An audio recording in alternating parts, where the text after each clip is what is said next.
તો ટેમ્પો આવી ગયો છે અને આપણે ક્યાં જવાનું છે? ટેમ્પો આવી ગયો છે 9:10નો ટાઈમ હતો, પણ બે ભાઈ મિત્રોના લીધે થોડું મોડું થઈ ગયું છે. બરાબર. 9:30 અહીંયાથી અમે નીકળશું સીધા સાળંગપુર જવા માટે. સાળંગપુર હનુમાન દાદાના દર્શન કરીને આગળ જાશું પાળિયાદ. બરાબર. પાળિયાદ દર્શન કરીને જાશું ગઢડા. સ્વામીના ગઢડાના દર્શન કરશું. પછી બધા જ માતાજીઓને સાથે લઈને જાશું રાંદલમાના ત્યાં દર્શન કરવા માટે. દડવા રાંદલમાના દડવા. આ બધા માતાજીને લઈને જવાના? આ બધા માતાજીને લઈને જવાના. બરાબર. અને મારી દીકરીને લઈને જવાના. મેકઅપ કર્યો એટલે લાગતા નથી. હેલો મિત્રો, સ્વાગત છે તમારા બધાનું મારા નવા વ્લોગમાં. મારું નામ છે જતીન વગાસિયા અને આજે તમે જાણો છો કે અમે ક્યાં જવાનું છે. આગળ તમે જોઈ લીધું છે, બરાબર. તો આપણે નીકળી ગયા હતા છોટા હાથી બાંધીને. બધાય જો અમે છોકરાઓ પાછળ ઊભા હતા અને વડીલો અને માતાઓ ને બધા છોકરાઓ નીચે બેઠા હતા. ભાઈ જો જમાવટ દો ભાઈ. છોટા હાથીની મજા એટલે ભાઈ આમાં ફોર બોરવીલનું કાંઈ પાંચશું ન આવે. હા, સીધી વાત, નો બકવાસ.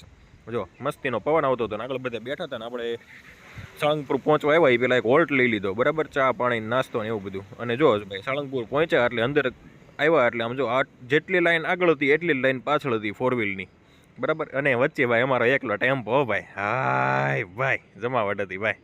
હા, અને આમ જો ભાઈ ઉતરીને આપણે આવી ગયા સાળંગપુર મંદિરમાં હનુમાન દાદાના દર્શન કરવા માટે. તો ત્યાં એટલી ભીડ ભાઈ. હા, લગભગ 1.5 કલાકે વારો આવ્યો હોય છે. જો ભાઈ કેટલી મોટી લાઈન હતી ભાઈની. ઓ ભાઈ, ઓહો.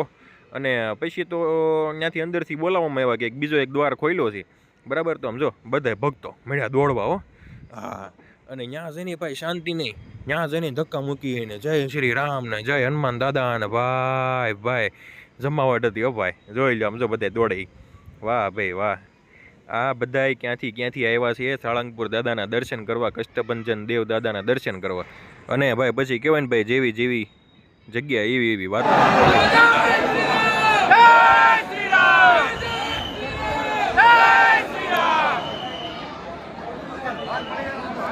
સાંભળ્યું ને?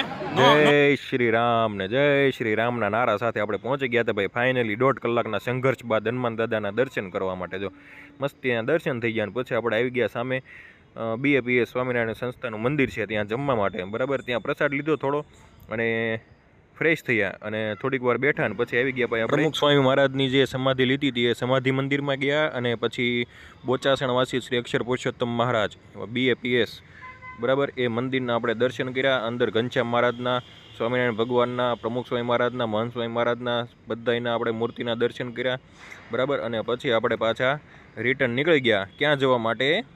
પાળિયાદ જવા માટે નીકળી ગયા ભાઈ. અને આમ જો પાળિયાદ પહોંચી ગયા. પાળિયાદ પહોંચીને ત્યાં આપણે ભગવાનના દર્શન કર્યા, બરાબર. અને પાળિયાદથી આપણે ભગવાનના દર્શન કરીને નીકળી ગયા હતા પાછા ગઢડા જવા માટે. તો જો ગઢડા જવા માટે નીકળી ગયા હતા ભાઈ. બધાય થાક્યા પાક્યા.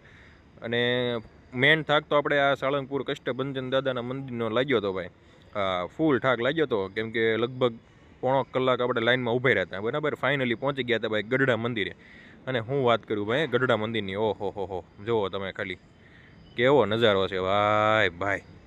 આગળ મંદિરને આમ જો પ્રવેશ દ્વાર ને સ્વામિનારાયણ ભગવાન ઘોડા ઉપર સવાર છે. વાહ. બાજુમાં તળાવ છે. ઓહો, હું વાત કરું વાહ ભાઈ વાહ. જો ઉપરથી પાણી પડતું હોય ને, ઓહો આહલાદક દ્રશ્ય. હો ભાઈ આ બધા. હા, આ એનો પ્રવેશદ્વાર તો જોવો ખાલી, અક્ષર પુરુષ દ્વાર. વાહ.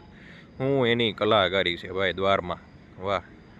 અને પછી આપણે આવી ગયા હતા પાછા ત્યાંથી થોડા ઉપર જઈએ એટલે જૂનું મંદિર આવે. જો ઓહો, આનો દ્વાર તમે જુઓ ખાલી.